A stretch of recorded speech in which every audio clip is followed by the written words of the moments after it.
Aujourd'hui, nous allons lire le deuxième livre du buveur d'encre.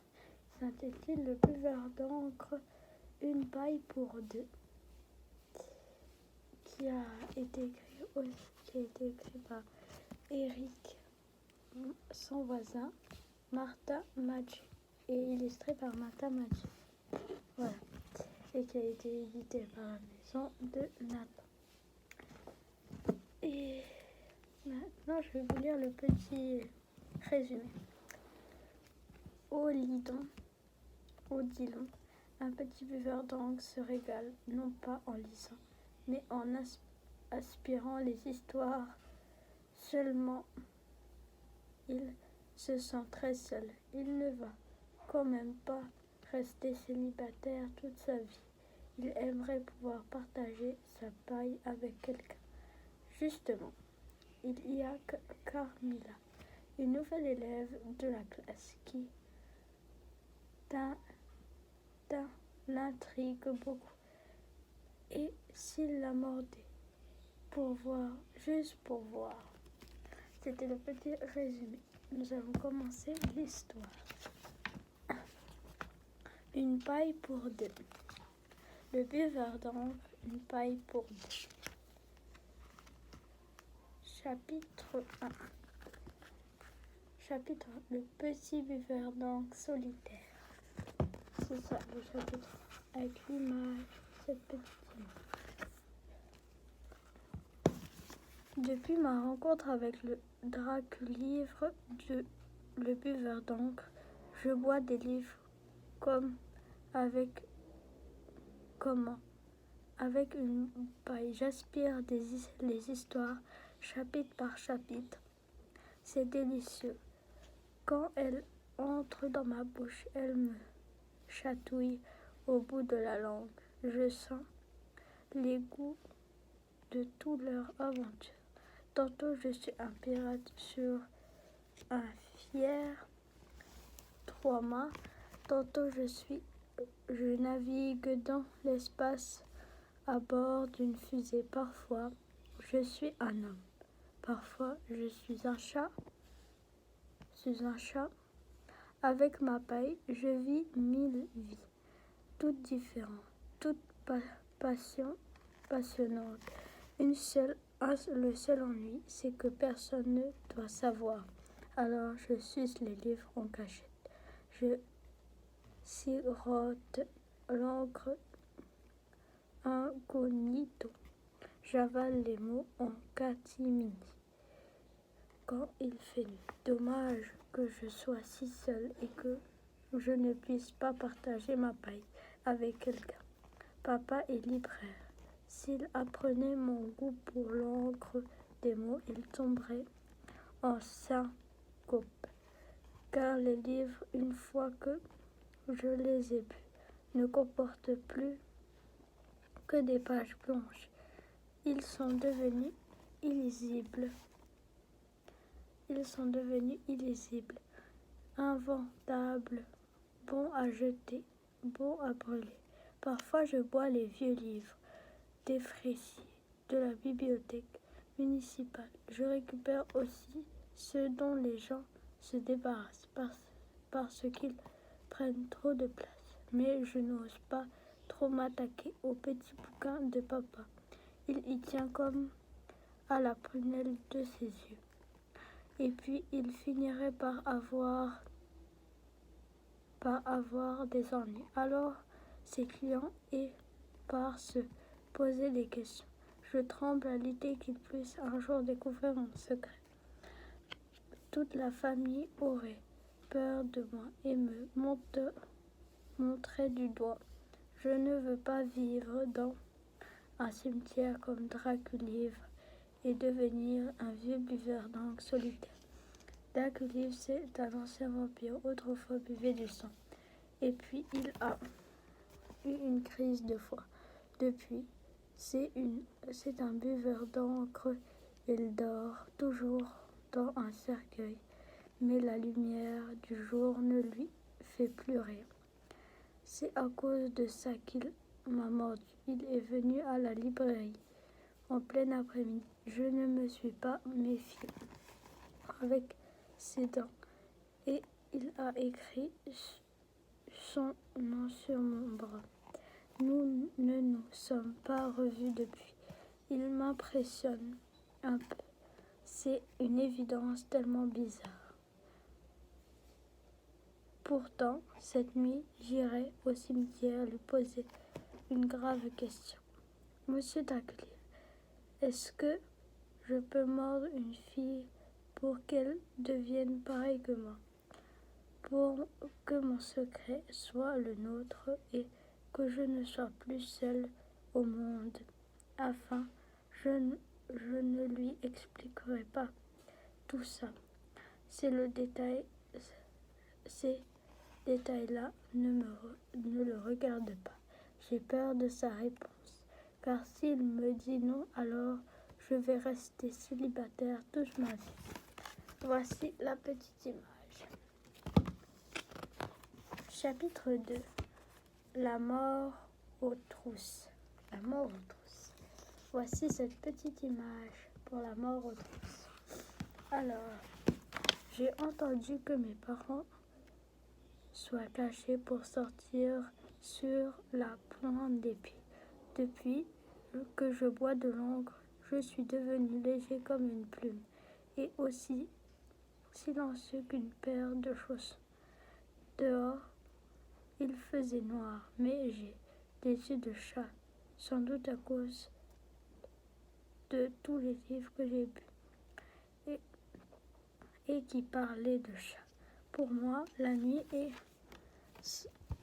lumineuse. J'y vois presque aussi bien que si les étoiles éclairaient le ciel comme des milliers de lampes de poche.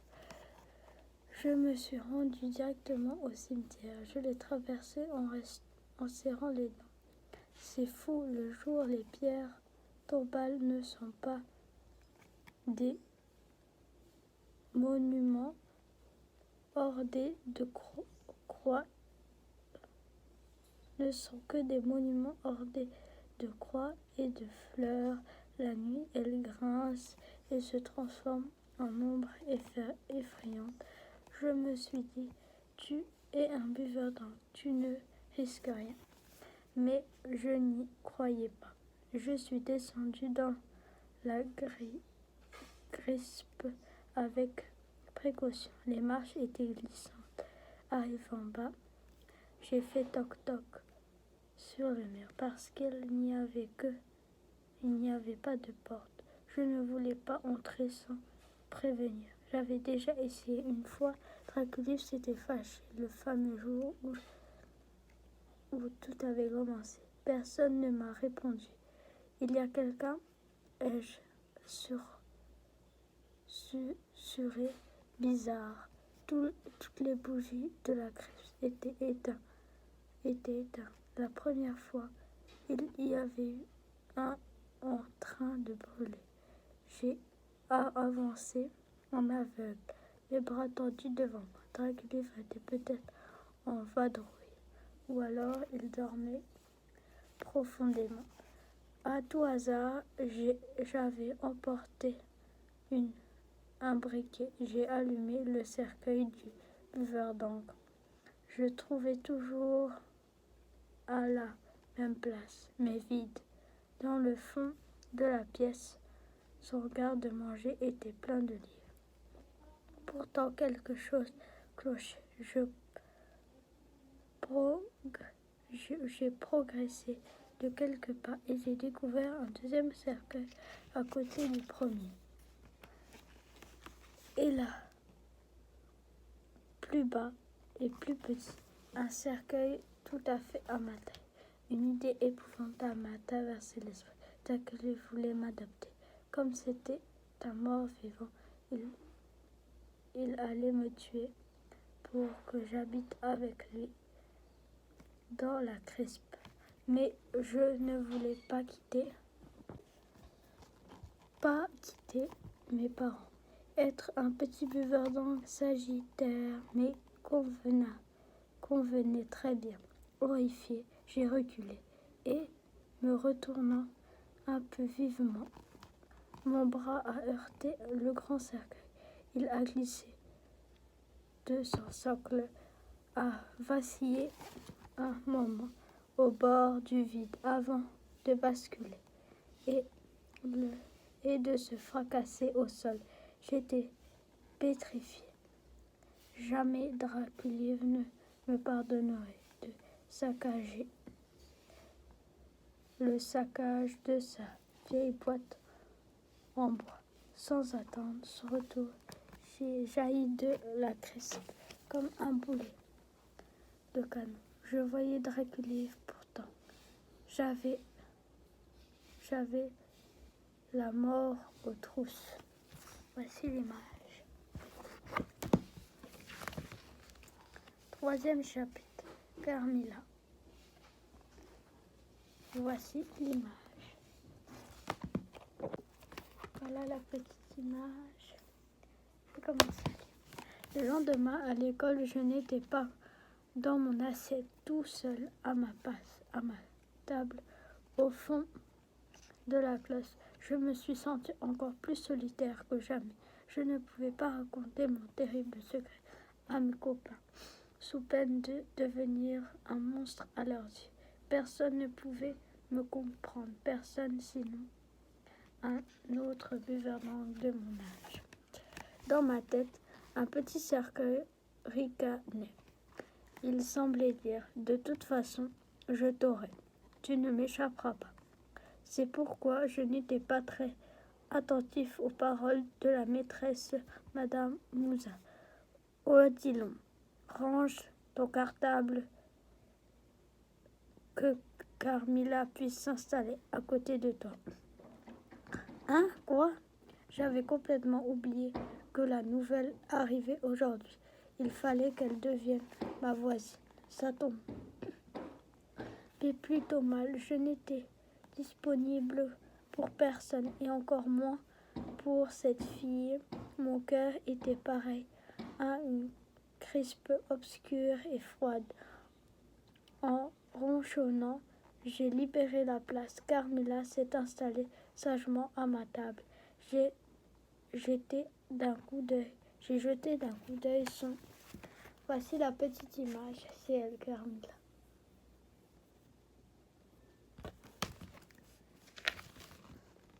Cartable. Qu'est-ce que tu fais si je te mords? Chapitre 4. Le titre du chapitre 4. Et voici. Oh, désolé, j'ai loupé une page. Son côté pour voir à quoi elle ressemblait. Elle m'a souri et complètement oublié Draculiev. Un petit cercueil de ma taille et un grand cercueil démantibulé. Carmilla était plus jolie que la plus jolie fille de l'école. Son sourire était comme un coup de soleil. J'ai touché mon front, brûlant. Je n'ai plus écouté une seule parole de Madame Mouzard. On devait dessiner la carte de France avec Paris, les grandes villes de province et les principaux fleuves. Moi, à la place, j'ai tracé un cœur. Carmilla était la capitale. J'ai ajouté un fleuve, un seul évident. J'ai choisi celui qui s'appelait l'amour. À la récré, je n'ai pas réussi à lui parler, mais je ne l'ai pas quitté des yeux. Quelque chose en laine m'attirait avec la force qu'il aimait. Je me sentais comme un morceau de ferraille. C'était inexplicable. L'ennui, c'est que je n'étais pas le seul prince charmant en lice. Dans la cour, Jonathan, lui, a fait la cour. Maximilien, lui, a fait les yeux doux. Et moi, je n'ai rien fait. J'étais paralysée. Du coup, j'ai repensé à Draculiev et à la question que j'avais l'intention de lui poser, à proposer des filles. Qu'est-ce que Est-ce que l'une d'entre elles pouvait devenir pareille que moi? J'ai décidé de mordre Carmilla pour voir.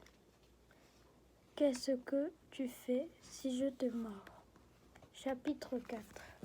Voici l'image. Le lendemain, au moment de copier la leçon, Madame Mouzard avait écrit au tableau. Malheur. Dans mon cartable, j'ai découvert mon cahier de texte bu aux 3/4. Les devoirs pour lundi, mardi et vendredi avaient purement et simplement disparu. Un avertissement de Draculivre. Il avait trouvé ma trace jusqu'à l'école et bientôt il allait venir m'y chercher. Au lieu de penser à Carmilla, j'ai réfléchi, avec moyen de m'échapper au vieux buveur d'encre, mais je n'en avais trouvé aucune. Au moins de déménager très loin d'ici, comme convaincre mes parents. Impossible. Tu es blanc comme une page. Ça ne va pas. C'était la première fois que Carmilla m'adressait la parole. Ça m'a fait chaud dans les oreilles. J'ai effectué un effort surhumain pour lui sourire. Après tout, j'avais encore une petite chance de lui plaire. Jonathan et Maximilien étaient sur les roses de Carmilla. N'avais pas voulu d'eux. Je suis amoureux. Ah bon? Ce n'est pas grave. C'est une bonne maladie. Il ne faut surtout pas en guérir. Elle ne m'a même pas demandé si j'étais amoureux, de qui j'étais amoureux. À croire qu'elle s'en fichait. Alors j'ai joué mon joker. Je n'avais pas le droit à l'erreur. Qu'est-ce que tu fais si je t'embrasse? En fait, je pensais au fond de moi. Qu'est-ce que tu fais si je te mords? Malheureusement, la sonnerie de 16h30 s'est déclenchée. Carmilla a rangé ses affaires et a foncé vers la sortie comme une bombe. Et ma réponse, je lui ai couru après. Elle n'avait pas le droit de m'abandonner comme ça. En doublant Jonathan et Maximilien, j'ai ralenti pour qu'elle ne devine rien. Mais j'étais rouge comme une pivonne. Ils ont compris que moi aussi j'étais dans les choux. Ils ont grimacé après mon passage. Dans la rue, j'ai juste eu le temps d'apercevoir le manteau de Carmilla disparaître dans l'angle d'un immeuble. Cette fille était une fusée. J'ai mis le turbo parce que j'ignorais où elle habitait. Si je ne la rattrapais pas, j'allais passer un week-end affreux. Je ne la reverrai pas avant lundi. En sprintant, j'ai réussi à la rattraper. Une partie de mon retard. Carmilla semblait aussi pressée que Cendrillon le soir du bal, dans les 12 coups de minuit. De minuit, on sonnait. Où allait-elle donc? Comme ça. Je connaissais bien le quartier. Si elle ne s'arrêtait pas, elle allait quitter la ville avant que je puisse la rejoindre. Voici l'image.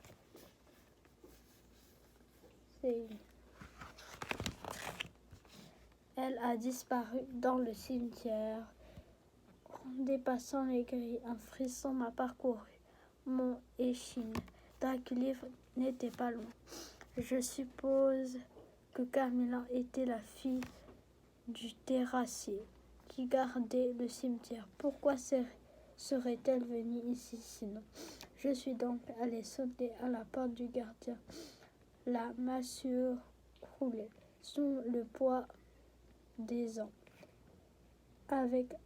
Elle avait au moins 3 siècles. Au vieux monsieur, un un cigare au bec et une vieille casquette râpée en équilibre sur la tête m'a ouvert. Il était tout tordu. C'est pourquoi je voudrais voir Carmilla. Elle a oublié quelque chose à l'école. Carmilla, qui c'est-il? J'ai compris qu'elle n'habitait pas ici. Alors, que fabriquait-elle dans le lieu lugubre? Attends voir. Carmilla, ça me dit quelque chose. J'en ai peut-être une. Il a saisi son manteau, pris une lampe de poche avant de sortir en claquant la porte. La toiture a tremblé. J'ai fait un saut en arrière.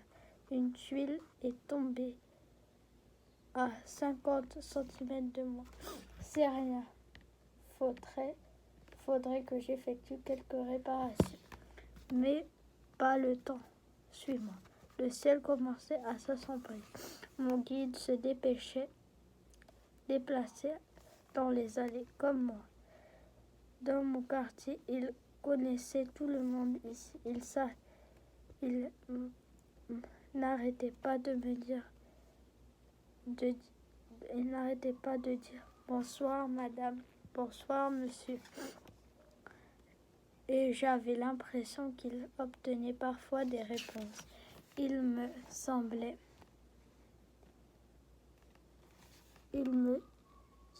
entendre comme des soupirs de dos. Il ressemblait à Quasimodo.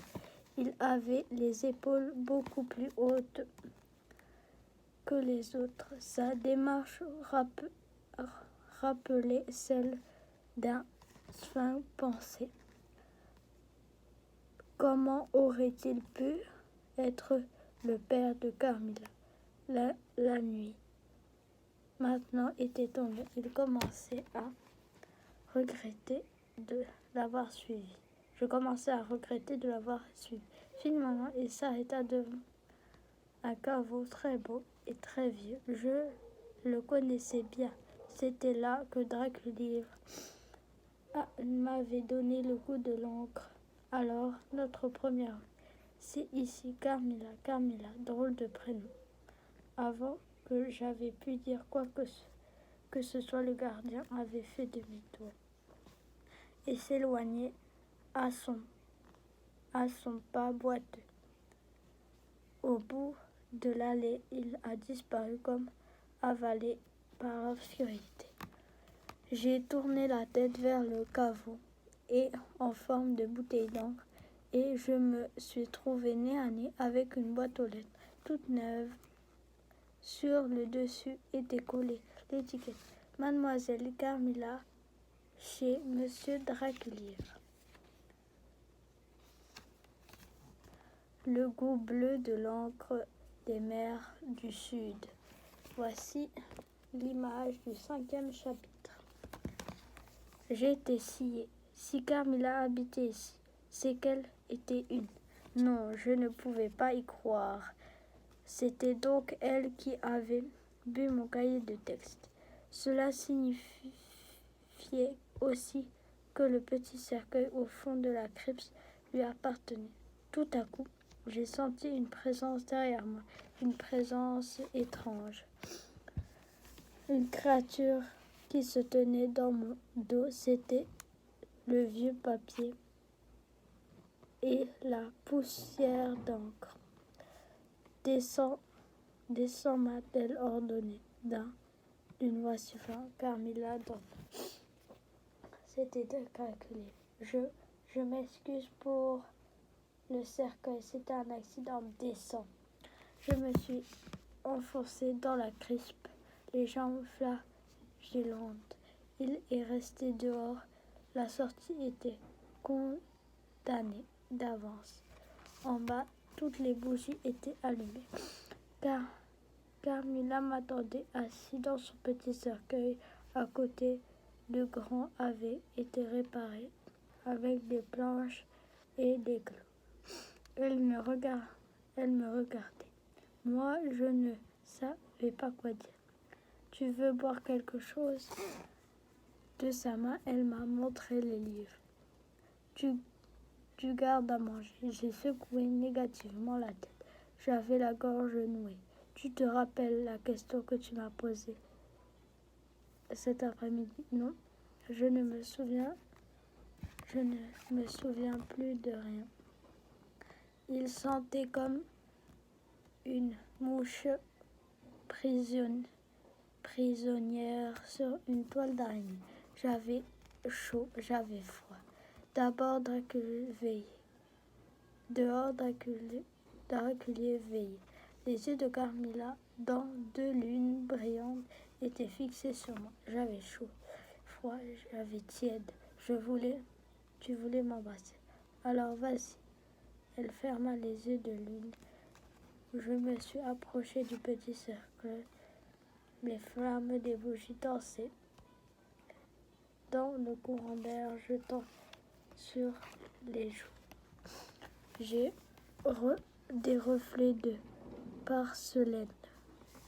Mes chaussures pesaient des tonnes. J'arrivais plus à les suivre. Carmilla ressemblait à une poupée. Là-haut, Dracula attendait. Ma bouche a frôlé les joues de Carmilla.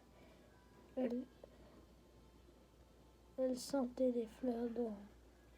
Je me suis dit, Carmilla est un gâteau. Je vais le goûter, mais elle m'a arrêté. Non, pas comme ça. Tu es amoureux ou tu ne l'es pas.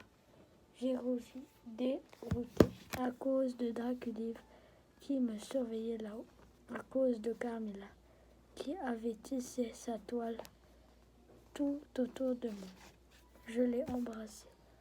Vertige, ses lèvres avaient le goût bleu de l'encre des mers du sud. Ensuite, elle m'a mordu. Enfin imprimé son prénom sur ma peau. J'étais mon bras. Je regardais mon bras. Incrédule. Voici l'image. Incrédule. Il n'y avait pas si longtemps, Dracula m'avait mordu au même endroit pour que je devienne un buveur d'encre. Son nom était resté incrusté dans ma peau, comme un tatouage. Mais voilà, aujourd'hui, il était en train de s'effacer. À la place, petit à petit, le nom de Carmilla devenait de plus en plus net. Pourquoi as-tu fait ça, Carmilla? Pour que tout le monde sache que tu m'aimes. À ce moment-là, Dracula est apparu. Il s'est couché en bâillant et s'est endormi intensément. Carmilla a remonté sa couverture jusqu'à son menton pour qu'il n'ait pas froid. C'est mon oncle, m'a-t-elle révélé. Je suis en pension chez lui. Cette nuit-là, je n'ai pas dormi avec Carmilla. Son cercueil était trop étroit et la crise glaciale. Et puis mes parents seraient inquiets de ne pas me voir rentrer. J'ai traversé la ville dans le noir, mais les souvenirs du couple d'élèves de Carmilla éclairaient mon chemin comme en plein jour. Plus tard, dans mon lit, j'ai rêvé que je ne rêvais pas. Carmilla. Voici le petit Carmilla. Chapitre 6. Petit déjeuner en paille d'Andon. Le lendemain, Carmilla et moi, nous avons pris notre petit déjeuner ensemble. Elle avait confectionné une paille à deux bouts pour que nous puissions boire le même livre en même temps. Quand elle avalait le début d'une phrase, moi je dégustais la fin. Quand elle courait dans la prairie parmi les buissons, j'étais essoufflée. Quand elle tombait, je me relevais. Et si les héros s'embrassaient, sa fiancée embrassait sa... J'avais le goût des lèvres de Carmilla dans ma bouche. Nous étions à la 40e page. Notre livre est descendu de son cercle, rafistolé. En grognant, il nous a regardé avec réprobation. Il n'aime pas les monopailles. C'était un vieux égoïste. Où vas-tu, mon oncle? Lui a demandé Carmilla entre deux gorgées d'aventure. Sans se retourner, il a tonné. Chercher un petit cercueil pour ton petit ami. Comme ça, il décide de devenir un buveur d'encre comme les autres. Il pourra rester dormir ici, couché dans un lit, sous le toit d'une maison moderne, avec le chauffage central et l'eau courante. Quelle horreur! Cette idée me donne la chair de poule. Puis il est sorti. Alors Carmilla m'a dit, tu sais, moi, dormir avec un petit cercueil ou un lit, ça me dérange pas vraiment. J'ai poussé un soupir de bonheur. Avant de commencer un autre livre qui avait écrit le type buveur d'encre, il avait un petit oignon. Voici l'image du livre. Et c'est la fin. C'était le livre Le buveur d'encre, une paille pour deux. Voilà. Merci de m'avoir écouté. Nana.